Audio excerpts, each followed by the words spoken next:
बिस्मिल्लाहिर्रहमानिर्रहीम। अस्सलाम वालेकुम। मैं मुनीर शाकिर। ज़रा बात करनी है कि अहद नबवी में कुरान की क्या सूरत थी, किस शक्ल में था। ये जब आप दुनिया से रुखसत हुए तो उस वक्त कुरान किस हालत में था।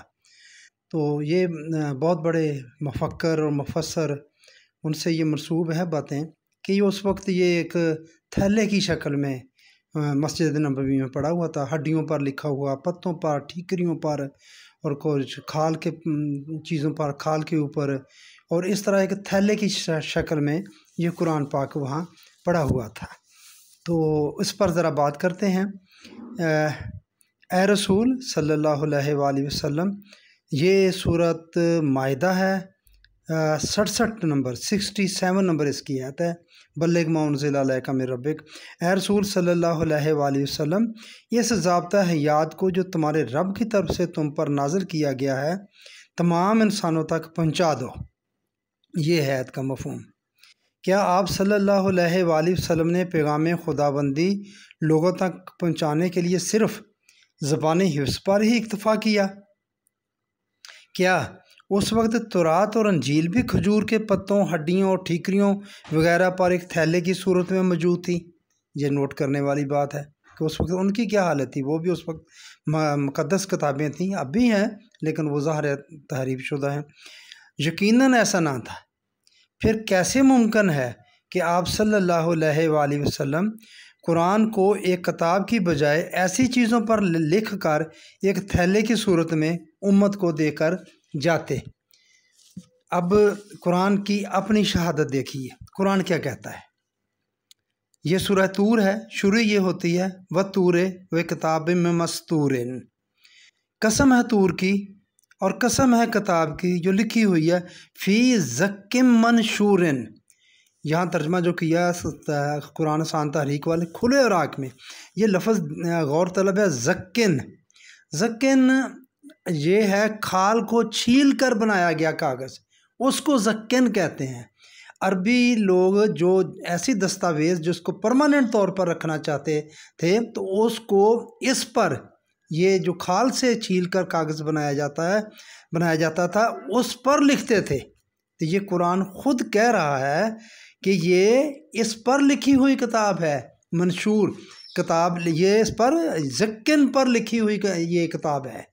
ये कुरान खुद बता रहा है इस चीज़ को, लेकिन हमने उसका ये हशर किया कि ये थैले की शक्ल में है, ठीकरियों पर और पत्तों पर और पता नहीं क्या हड्डियों पर और इस तरह और चीज़ों पर लिखा है। थैले की शक्ल में ये कुरान पाक पड़ा हुआ था। बड़े अफसोस की बात है, बहरहाल गौर करने की बात है। आप ज़रा इस पर गौर करें।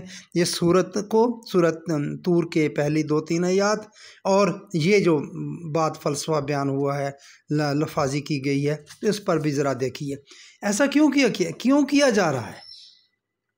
अल्लाह के दिए हुए दीन की जगह एक नया मज़हब बना देने के लिए सबसे मौसर हरबा और कामयाब तरीका यह था कि गलत हदीसें वज़ा की जाएं और उन्हें जय्यद सहाबा रज़ी अल्लाह तआला अन्हुम की को रावी बनाकर रसूलुल्लाह सल्लल्लाहु अलैहि वसल्लम की तरफ मंसूब कर दिया जाए।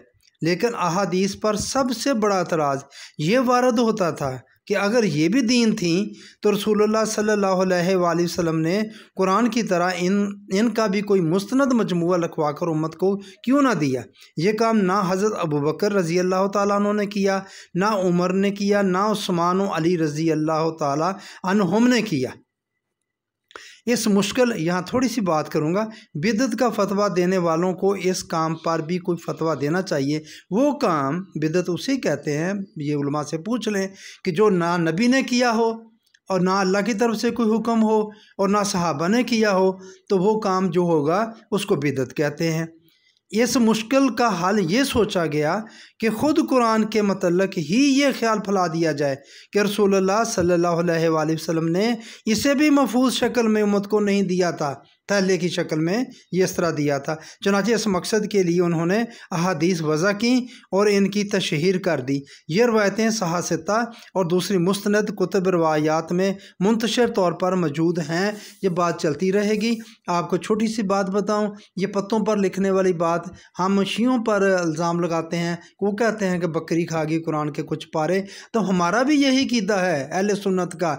ये आयते रजम जो है ये ऐसी है, कुरान में मौजूद नहीं है, लेकिन हम कहते हैं ये कुरान का हिस्सा है। देखिए हम अल्लाह ने जो वादा फरमाया कुरान के महफूज करने का कि हम ही इसकी हिफाजत करने वाले हैं, तो हम उसकी धज्जियाँ किस तरह बखेर रहे हैं कि उसको बकरी खा गई, कुरान में मौजूद नहीं, तो वो लेकिन वो आयत है, उस पर अमल हो रहा है कि आपने जानी को संसार करना है। इंशाअल्लाह आगे बात चलती रहेगी।